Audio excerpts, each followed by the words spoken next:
Hello बच्चों, कैसे हो आप लोग। आशा करते हैं कि आप लोग सभी लोग अच्छे होंगे, मस्त होंगे और पढ़ रहे होंगे। तो अब हम लोग का डेरिवेटिव में मुझे एक फंक्शन का डेरिवेटिव फाइंड करना है जो आपके सामने है, यानी कि मुझे derivative of a to the power x find करना है। बहुत से लोगों को पता होगा, कहोगे सर इसका derivative a to the power x into log a at the base e होता है। अच्छी बात है, यही होता है, लेकिन मुझे इसको जानना है कि कैसे होता है, हाउ। मुझे इसको क्या सीखना है कि हाउ, कैसे इतना होता है। ठीक है, तो देखो हम इसको फर्स्ट प्रिंसिपल के रूल से सॉल्व करेंगे। तो पहले हम क्या मान लें कि लेट फंक्शन बराबर, फंक्शन मेरा क्या है तो a to the power x है। तो अगर फंक्शन मेरा f(x) तुम्हारा अगर a to the power x है, तो हम अगर इस x में कुछ अगर इंक्रीज करेंगे तो यानी कि इस फंक्शन में जहां जहां x है वहां भी तुम्हारा क्या होगा, h इंक्रीज होगा। यानी कि मुझे f of x plus h की value a to the power x plus h होगी। ठीक है, अब देखो क्योंकि मुझे जो फर्स्ट डेरिवेटिव से जो मिलता है f डैश x की वैल्यू, यानी कि डिफरेंशिएशन ऑफ किसका, फंक्शन का। फंक्शन तुम्हारा क्या है a to the power x, यानी कि ओवर r क्या हो जाएगा d upon D X. Function तुम्हारा क्या है a to the power x। तो इसका जब फाइंड करेंगे तो क्या होता है, limit h tend to 0 f of x plus h minus F X upon h। ये होता है आपका फर्स्ट प्रिंसिपल रूल से डेरिवेटिव फाइंड करना है। तो अब हम इसी में सब वैल्यू पुट करेंगे, यानी कि f डैश x की वैल्यू जब निकालेंगे, यानी कि डेरिवेटिव ऑफ एफ एक्स, यानी कि derivative of a to the power x, तो ये मेरा क्या हो जाएगा यहाँ से limit h tend to 0 f of x plus h की वैल्यू। देखो यहाँ पे क्या दिया है a to the power x plus h, और आपको एक्सपोनेंट से पता है कि हम इसको दो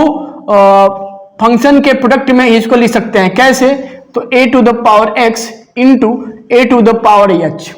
यानी कि जब बेस सेम होता है तो पावर को ऐड करेंगे तो मुझे यह मिल जाएगा, है ना। तो देखो यहां से मुझे अगर इसकी वैल्यू हम लिखें तो यह नहीं, मैं अब ये लिख रहा हूं a to the power x into a to the power h minus f of x। f of x कितना है तो a to the power x upon यहाँ क्या हो जाएगा h। ठीक है बच्चे, अब देखो सुनो देखो आपका जो ऊपर है वह दो टर्म में आ रहा है। देखो एक टर्म में x यहाँ भी है, एक टर्म आपका एक टर्म में x यहाँ भी है। तो अगर यहाँ से हम ax को कॉमन लें, अगर हम ax को कॉमन लें यहाँ से, तो मुझे क्या मिल जाएगा ax इंटू लिमिट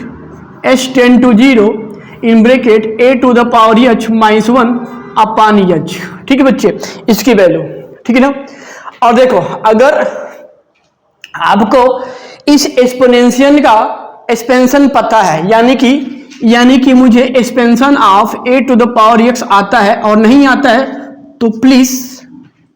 आपको इसको याद करना है, क्योंकि ये बहुत इंपॉर्टेंट है। अगर आप 10+2 लेवल पे हो या इसके ऊपर हो तो ऐसे जो भी फंक्शन होते हैं उनका एक्सपोनेंशियल या एक्सपेंशन फॉर्म आपको पता होनी चाहिए। ठीक है, तो देखो यहाँ पे जो a to the power x का जो एक्सपेंशन होता है वह होता है 1 प्लस, देखो जो ऊपर पावर है यानी x to the power 1 upon factorial 1 into फिर क्या होता है, यह होता है log a at the base e या at the base e log a to the power 1 plus X square upon factorial 2 into log e at the base e log a की value का होल स्क्वायर या log a at the base e का whole square and X cube upon factorial 3 log a at the base e का whole cube and so on. ठीक है बच्चे, तो देखो यहां से देखो ना, जब ये आपका a टू द पावर क्या था x था, तो मुझे x के फॉर्म का मिल रहा है। अगर हम यहाँ पे h मान लें, तो मुझे क्या मिल जाएगा, h के फॉर्म का मिलेगा, है कि नहीं। ठीक है बच्चे, तो देखो अब हम इसी में जहां पे मेरा a to the power h है, हम वहां पे यह वैल्यू को हम इसमें पुट करेंगे और सॉल्व करेंगे। देखो तो यहां से मुझे क्या मिल जाएगा, f डैश x बराबर क्या मिल जाएगा, a to the power x। कहाँ पे, देखो यहाँ पे हम इसमें पुट करेंगे, इसको छोड़ देंगे ऐसे ही, हम इस ब्रैकेट वाले में जो a to the power h है उसमें पुट करेंगे, इसको छोड़ देंगे ऐसे ही। ठीक है ना, तो देखो ये मेरा हो जाएगा लिमिट यस 10 to 0, देखो a to the power x की value sorry a to the power h की वैल्यू क्या है, तो ये है कितना है जी 1 plus H upon factorial 1 into log e at the base log a at the base e plus H square by factorial 2 into log a at the base e का whole square plus and so on, ठीक है ना। यह था आपका, और यहाँ पे इसको लिख लो, ये आपका है कितना यहाँ पे -1, ठीक है ना, -1। तो बच्चे और देखो अपान यहाँ कर लो एच, है ना, देखो आपके अपान एच था तो मैंने अपान एच कर लिया होल ऑफ द फंक्शन, ठीक है बच्चे। थोड़ा अब देखिए, देखो ना, हम अगर इस स्मॉल ब्रैकेट को अगर हम खोलेंगे तो 1 प्लस यह मिल जाएगा, और चूंकि यहाँ -1 है तो मैं यहाँ पे डायरेक्ट मैं 1 को -1 से मैं यहाँ कैंसिल कर रहा हूँ, थोड़ा मैं अपना लाइन सेव कर रहा हूँ, ठीक है बच्चे। अच्छा और देखो तो यहाँ से मुझे क्या मिल जाएगा एफ डैश एक्स बराबर ये हो जाएगा a to the power x limit h 10 to 0, ये हो जाएगा h log a at the base e plus H square upon factorial 2 log a at the base e का होल स्क्वायर अपॉन h, ठीक है बच्चे। और थोड़ा ध्यान यहाँ देना, देखो यहाँ भी h है, यहाँ चूंकि पावर h पावर n है, यहाँ पे क्या है सॉरी यहाँ पावर h है, यहाँ पावर h पावर 2 है, यहाँ पे आगे h पावर 3 आएगा, फिर आगे h पावर 4 आएगा, यहाँ भी क्या अपान में h है। तो मैं अगर इस टर्म से मैं एक h को बाहर ले लूं, देखो ना, मैं अगर यहाँ से इस h को बाहर लूं, देखो यहाँ देखो स्पेस मत बचाओ, यहाँ देखो मैं यहाँ से क्या किया, देखो ना, मैं इस न्यूमरेटर से मैं h को बाहर लिया, तो ये आपका कितना हो जाएगा लिमिट h 10 to 0, ये हो जाएगा यहाँ पे log a at the base e plus, देखो यहाँ पावर 2 था, आपने एक h बाहर लिया तो एक h होगा बचेगा upon factorial 2 into log a at the base e का whole square and dash dash upon में h, ठीक है ना बच्चे। थोड़ा आज देखो यहाँ अपान में h है, यहाँ h अपने कॉमन लिया है, तो h से अगर h काटोगे तो क्या होगा भाई, कैंसिल हो जाएगा, और जब कैंसिल होगा तो देखो यहाँ से मुझे क्या मिल जाएगा a to the power x, थोड़ा लिख लो, हम भी यहाँ कंजूसी ही कर रहे हैं कि थोड़ा स्पेस कम है, तो देखो ये आपका हो जाएगा log a at the base e plus h upon factorial 2 log a at the base e का होल स्क्वायर, ठीक ना। और बच्चे मेरे देखो ना,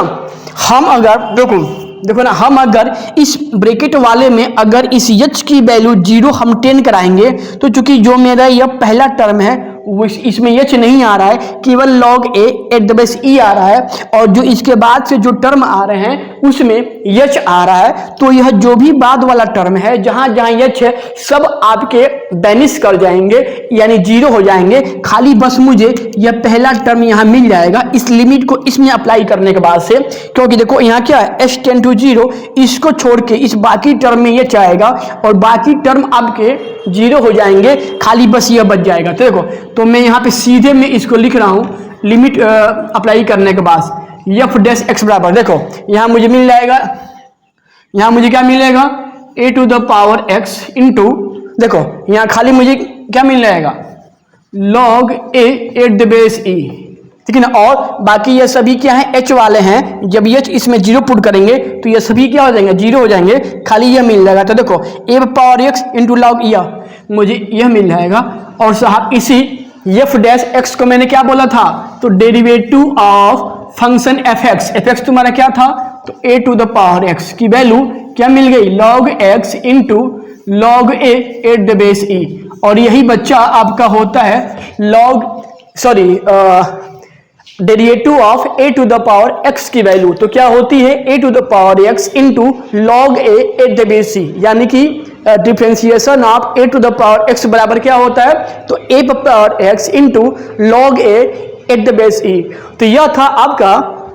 derivative of a to the power x। I think कि इतना आपको समझ में आया होगा, और प्लीज अगर समझ में आया है तो लाइक शेयर कमेंट जरूर कीजिए। मिलते हैं अगले वीडियो में एक नए कंटेंट के साथ, तब तक अपना ख्याल रखिए, मुस्कुराते रहिए।